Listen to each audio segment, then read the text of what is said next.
Bon, aujourd'hui, je vous explique pourquoi vous devez lancer votre podcast crypto dès aujourd'hui. Ok? Vous allez voir, c'est super cool ce que je vais vous raconter et ça va vous donner peut-être des petites pistes de réflexion. Bon, vous n'êtes pas sans savoir que je co-host avec un ami à moi le podcast Au Coin du Feu, podcast spécial DeFi, Farmer, etc. Quelque chose qu'on n'a pas l'habitude de voir, donc on est nous dans les tranchées, donc c'est très cool. Et on a des invités, on a pu inviter des gens comme Joestar, on a eu Patate Douce, on a eu Cryptomage, on a eu Capet, on a eu AZK, c'était assez cool avec AZK, Victor Crypto, Abdel de chez Starknet, Bitcoin Neo, c'était assez cool.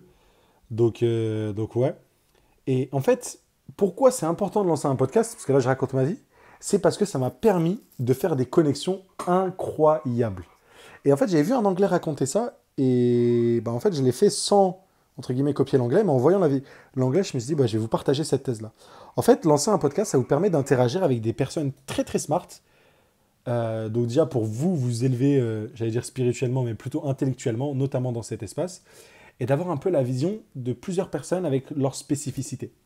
Donc moi, je sais que le fait d'avoir parlé avec quelqu'un comme Capet, c'était ultra enrichissant, parce que lui, il gère un média crypto. T'imagines, Capet, c'est le genre de personne, en vrai de vrai, bah, il est. Et c'est cool en crypto, tout le monde est accessible. Mais en fait, genre, c'est pas un mec, ouais, tiens mon numéro de téléphone, appelle-moi, on va discuter. Tu vois, c'est pas mon pote, je suis pas ton pote, c'est pas, tu m'envoies ton numéro, on discute. Par contre, si c'est plus dans un truc pour faire profiter aux gens. Salut Capette, j'ai lancé mon petit podcast et je suis sûr qu'il serait ravi parce que je pense pas qu'il doit recevoir beaucoup d'invitations. Est-ce que ça t'intéresserait de passer? On va parler de plusieurs sujets, crypto et tout, et notamment le fait de gérer un média français. Tu es l'un des plus gros médias français. Et là, tu en apprends des trucs. Leur business model, les problèmes, les petites anecdotes de 2021, 2022, comment ils gèrent ça avec CryptoPixou. Et en fait, peut-être pas, c'est peut-être pas mon meilleur ami Capette, et peut-être qu'il se rappelle même pas de moi. Ok. Donc, je vais pas dire que grosso modo ça crée des liens, même si ça peut créer des liens, c'est pas toujours le cas. Mais je sais que c'est quelqu'un qui m'a, à travers ces 1h30 de discussion, apporté beaucoup de choses. Et c'est aussi en fait un petit pied que je mets dans la porte, ok. Si jamais j'ai besoin de leverage un peu cette connexion, sans être dans le truc de je t'utilise, etc., sans donner en retour ou quoi, mais si jamais j'ai quelque chose d'intéressant à proposer à Capet, une opportunité ou ce genre de choses, c'est cette petite, tu vois, ce petit pied que j'ai mis qui me permet quand même de discuter. C'est pas la seule chose, parce que je vais parler d'Abdel de chez Starknet. Voilà, j'ai discuté pendant 1h34 avec un mec comme Abdel, ultra technique, très très cool, et qui t'éclaircit. Donc là, il parlait de Starknet, un peu leur vision, sur quoi ils bossaient. On parlait de Bitcoin, enfin bref. C'était c'était super enrichissant, encore une fois. Et ça, jamais sans le podcast, j'aurais pu avoir une connexion de la sorte. Tu vois, Abdel, c'est quelqu'un, on l'a contacté, on l'a dit salut, on a un podcast. Tu vois, en plus, on n'avait pas de gaz, on avait 400 abonnés, dites-vous. Et pour le coup, il a quand même décidé de venir et ça fait une connexion. Donc, Abdel, c'est pas mon meilleur ami, mais entre guillemets, il acknowledge mon existence, donc il voit à peu près je suis qui, et on va revenir dessus. Et derrière, si jamais j'ai quelque chose, entre guillemets, j'ai le pied dans la porte, mais c'est surtout, et indépendamment du fait d'avoir une connexion, c'est surtout le fait d'avoir une discussion enrichissante. Pour moi, c'est le numéro un. Et donc il y en a plein comme ça. On a eu Victor Crypto, Bitcoin Neo, même Cryptomage, super cool. Cryptomage, et souvent ce que vous voyez pas dans ces interviews, c'est que là on parle pendant 1h30, mais avant l'interview, eh ben, on est dans le StreamYard, donc c'est le logiciel qu'on utilise pour tourner le podcast. On est dedans et on discute. Donc Cryptomage, il arrive genre 10 minutes avant qu'on lance le live. On discute, oui, ça va, genre t'habites où, tu fais quoi dans la vie, c'est quoi tes hobbies, tu vois, on fait connaissance. Donc j'apprends à connaître, je crée potentiellement une connexion, mais j'apprends à connaître. Et j'apprends aussi à voir la vision de Cryptomage. Et ensuite, après, dites-vous, on a parlé de voilà, pourquoi il crée du contenu, comment il monétise son contenu, qui était super intéressant parce que, tu vois, c'est un sujet assez touchy dans l'écosystème crypto. Comment tu monétises? Formation, pas formation, affiliation, pas affiliation. Tu vois, c'est un peu... voilà. Donc, c'est quand même des sujets ultra pertinents avec des mecs qui sont dans le space. Et c'est le numéro un en France niveau DeFi slash airdrop Cryptomage, pour être totalement honnête. Donc, c'est quand même le number one. C'est le big boss. C'est le big boss Cryptomage. Voilà. Mage, c'est le big boss. Voilà. Donc, super cool. Et du coup, là, l'épisode, on a parlé pendant 2h30, dites-vous. Même après l'émission, pendant 30 minutes, on était avec Red et Cryptomage, on discutait. Donc, tu vois, tous ces petits trucs-là, c'était super intéressant. Et sans oublier le fait de lancer un podcast à 3 à la base. Donc là, on est plus 3, on est plus 2 et plus. Là, c'est un peu moins. J'ai fait des connexions super cool. Genre, Red, c'est c'est quelqu'un que j'ai rencontré dans l'écosystème qui est super, super cool. Et honnêtement, euh, bon, là, ça fait un peu morale Disneyland. Mais vous avez compris, c'est en mode. C'est quand même des amis sur qui, entre guillemets, tu peux compter. Genre, par exemple, un crypto hunter, c'est si jamais je vais le voir. Euh, comment dire? Si jamais je vais le voir, je sais à peu près, entre guillemets, où est-ce qu'il est. Genre, il m'a déjà invité chez lui, il m'a déjà proposé des opportunités. Donc, bon, là, ça rentre dans le cadre du personnel, mais c'est quand même des personnes qui m'ont apporté beaucoup de choses.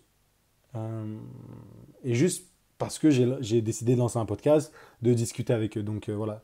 Donc au début, c'était une première expérience et au fil des émissions, c'est quand même devenu des super copains avec qui je discute. J'ai même eu l'occasion, du coup, je vous parlais des Starknet, mais le fondateur d'Ibashi. Et donc Ibashi, bon, le fondateur d'Ibashi, je vais pas dire que c'est mon meilleur pote, mais c'est quand même quelqu'un de très amical avec moi, qui prend en compte mon avis et qui a apprécié le fait que je sois venu vers lui, que j'ai décidé de parler du projet, de discuter avec lui. Et donc maintenant, si vous voulez, j'ai un contact direct avec quelqu'un de chez qui a beaucoup de compétences. Genre, j'ai son Telegram et je discute avec lui. Donc il m'a dit, n'hésite pas, si tu as des feedbacks, si tu veux une autre émission, on fait ensemble. Et franchement, c'est super, super cool d'avoir ça. Et je me rends compte que ça a plus de valeur que, tu vois, un potentiel investissement, quoi. Donc vraiment, en plus de connecter avec des gens ultra pertinents qui sont pas à ma portée, on va dire, pour moi, ils sont... Ce genre de mec n'était pas à ma portée. Un mec comme Thibaut, un mec qui cofonde des projets, qui lève des 5 000 auprès des VC. Le poteau, il a pas ton time, ok? Il a pas ton temps. Des mecs comme chez Abdel de chez Starknet, pourtant, reste très très humble et vient discuter avec toi. Tu vois? Il vient discuter avec la plèbe. La plèbe. Waouh. La plèbe.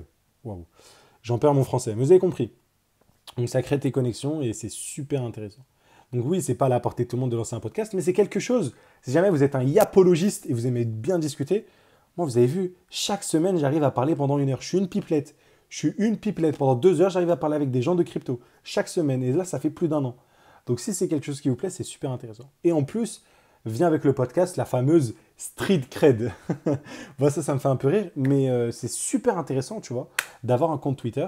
Parce que maintenant, quand je contacte des projets, un tel voit, bah lui, il est follow par lui, il est follow par lui. Un follow, c'est un peu, bon, j'abuse un peu, mais c'est un peu comme si tu étais validé par quelqu'un. Moi, je sais que si j'utilise quelque chose, je l'utilise beaucoup sur Twitter. Quand je vois un compte et je vois qu'il est follow par Cryptomage et genre Red ou Hunter, bah dis-toi, si les trois mecs ils l'ont validé, pour moi, most likely, c'est un compte qui m'intéresse et je vais follow. Ça, moi, ça fonctionne un peu dans ma tête et un peu pour tout le monde. Et je l'ai vu généralement quand tu es follow par des bons followers, les gens n'hésitent pas en voyant ton contenu à follow back ou à follow tout court. Donc là, j'ai notamment l'un des fondateurs de Varational qui m'a follow. Je sais pas pourquoi. Je sais pas si... Bon, j'ai tweeté sur Varational, mais est-ce que c'est juste parce que j'ai tweeté sur Varational qui m'a follow? Mais c'est super cool. Et du coup, c'est le type de mec, si demain je vais avoir une discussion, je vais lui demander ça marche comment le market making. Parce que lui, tu regardes son CV, c'est un CV de malade mental. Mr. Plumpkin et un autre. Donc c'est ce genre de mec, je suis sûr, là, j'ai la coche DM et j'ai potentiellement la possibilité de connecter et de prendre de la connaissance de sa part et aussi de contribuer à mon niveau. Donc même si je ne suis pas à son niveau, je pense que j'ai des feedbacks en tant qu'utilisateur qui pourraient lui plaire. Et voilà, ça se trouve même, ne serait-ce que... en fait, un peu dans la vie comme ça, des fois il y a des gens, tu vas discuter avec eux et ça accroche. Pour moi, il y a des gens comme ça. Ça se trouve, lui, ça va devenir si je discute avec lui, on va devenir meilleur pote, on va accrocher, on va discuter. Ouais. Tu vois, tu sais, c'est un peu l'effet papillon, tu ne sais pas de quoi est fait demain. Bon, là, j'exagère. Mais voilà, vous avez compris un peu ce que je voulais dire. C'est grosso modo, j'ai un podcast. Bon, c'est un grand mot de dire j'ai un podcast. Mais voilà, je discute de crypto pendant 2 heures chaque semaine avec des invités ou moi tout seul. Et ça me permet de connecter avec des gens de dingue. Et je ne suis pas le seul à le faire, notamment chez Decrypted. Et je pense que, bon, là je fais la vidéo, mais vous pouvez demander à Joestar. Je pense que pour lui, c'est aussi une chance de pouvoir connecter avec ces personnes-là. Souvent, il va les voir dans des événements crypto. Les événements crypto, c'est un bon moyen de networker aussi, hein. À ne pas négliger. Mais des fois, il va juste sur Discord et il discute avec des invités de fous furieux. Et là, je vous montre les interviews. Ok. Waouh. Voilà, toujours des pubs comme ça de singes. Le mec, il a parlé avec le fondateur de Celestia. Tu vois, c'est des mecs, normalement, ils n'ont pas ton time, mais vu qu'on est en crypto, tu peux. Je ne sais pas si c'est le fondateur de Euler, mais ça doit être un des team members.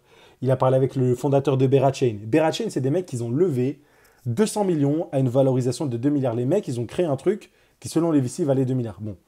Bon, ça vaut plus trop 2 milliards, mais vous avez compris. C'est quand même des gens qui sont accessibles, avec qui il a pu avoir des discussions ultra enrichissantes. Les mecs de chez Espresso, de chez Eclipse, de chez Particle, de chez Iorac, de chez Taiko. Même Tao Bitensor, frère. Même Tao Bitensor. T'es un mec, t'es investisseur chez Tao Bitensor. Boum, tu fais un interview avec un mec. Hop, tu shootes ton 3 points et à force de shooter, il y a bien au moins un 3 points qui va passer, tu vois. Même si vous êtes nul au basket, à chaque fois vous tirez, vous tirez, vous tirez. Il y a un moment, le panier il passe. Donc il va connecter avec pas mal de personnes et je pense que c'est un truc sous-côté. Donc peut-être, si jamais vous voulez lancer un podcast, pourquoi pas, je vous encourage à le faire. Un compte Twitter et vous allez gagner de la street cred, mais plutôt, voilà, vous allez pouvoir connecter avec des personnes ultra pertinentes qui vont vous apporter de la valeur et vous allez échanger de la valeur mutuellement. Le but, c'est pas de que extraire, mais c'est de renvoyer mutuellement dans l'échange, même si ces mecs-là je les trouve, en tout cas dans cet aspect-là, au-dessus de moi, donc je vais plus en extraire que leur donner quoi que ce soit. Mais voilà, c'est super intéressant. Et du coup, si jamais vous voulez pas lancer un podcast, vous pouvez l'appliquer en mode bah, hop, je vais aux événements crypto, je vais à Cannes, je vais connecter, je vais discuter. Ils sont super accessibles, les mecs. Et voilà. Et je trouve personnellement qu'avoir lancé un podcast, ça m'a créé de super opportunités et le fait d'avoir discuté avec pas mal de monde.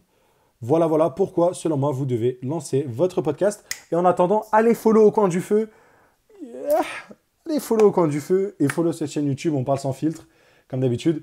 Et voilà, à très vite les amis, ciao ciao.